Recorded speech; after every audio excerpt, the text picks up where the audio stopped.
When I bought the old burner phone at a flea market, I didn't expect anything interesting. It was a curiosity, scratched screen, ancient buttons, some grime in the cracks. No SIM card, no power.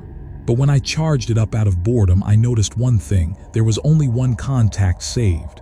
No photos, no notes, just one number in the contact list. The name, do not answer. Weird joke, I figured, or maybe someone messing with their own paranoia. The number wasn't hidden, just a regular 10-digit string. I stared at it for a few minutes, thumb hovering over the call button. I didn't press it. That night, just before 3:00 a.m., the phone lit up. A text message from that number. "You've already opened the door. Answer." I stared at the message. I hadn't touched the number, I didn't call it. I almost laughed, almost. But something in that message felt cold, not just creepy, like it knew me. I powered off the phone and tossed it into a drawer.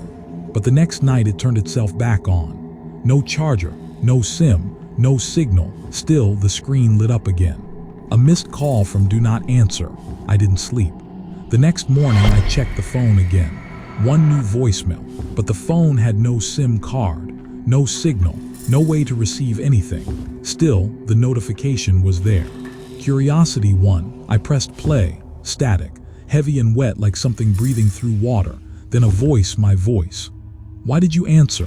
I dropped the phone. It hit the floor, battery popping out, screen cracking even further. I didn't pick it back up.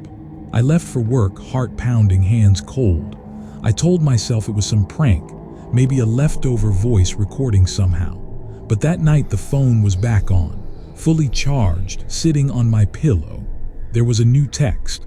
"You heard yourself, now we are listening." I didn't reply. I turned it off again, took out the battery, hid the pieces in different drawers. But I didn't sleep. Not really. At exactly 3:00 a.m., my real phone, my actual modern smartphone, lit up. Unknown caller. No number, no ID. It rang and rang. I didn't answer. It rang for 3 minutes and 33 seconds before stopping. The next day, I stayed at a friend's place. I didn't tell him the full story, just said I needed a night away from home. He joked that I looked like I hadn't slept in a week. I hadn't. That night I left both phones turned off and hidden. But at 3:00 a.m. sharp, his kitchen light flicked on. Then the hallway light. Then the TV. He was dead asleep on the couch. I checked. He didn't hear anything, didn't wake. The bathroom mirror had something written on it in the fog, but there was no steam. No shower, just 3 words. "You heard it." I bolted. I didn't even wait for sunrise. I went home, shaking. When I got there, the burner phone, the old one, was sitting on the front step. It was ringing. I didn't touch it. I let it ring and ring. But the ringing didn't stop.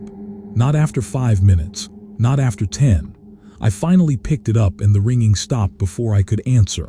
One new message. "Last chance. Answer or we'll come through another way." That night I locked every door and window.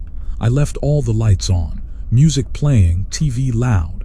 I thought maybe noise would keep whatever it was away. At exactly 3:00 a.m., everything cut to black. Lights, TV, music. My phone, everything dead except the old burner phone. It was glowing in the dark like a dying coal. Then it rang again. I didn't answer.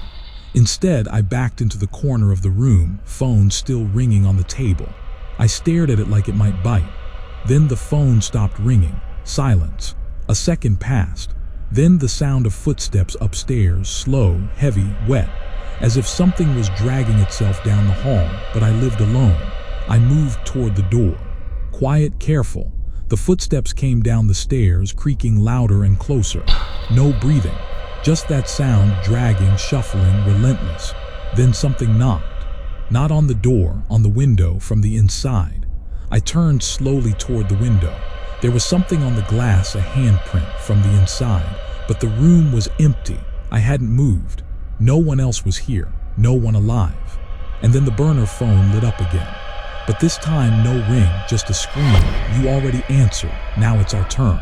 The lights flickered once and the room went wrong. Walls stretched too long, corners curved in ways they shouldn't. The air turned thick and wet, like breathing through lungs that weren't mine. I could hear it, not the phone then. whispering in static, in electricity, in blood. I backed away, but the shadows were moving.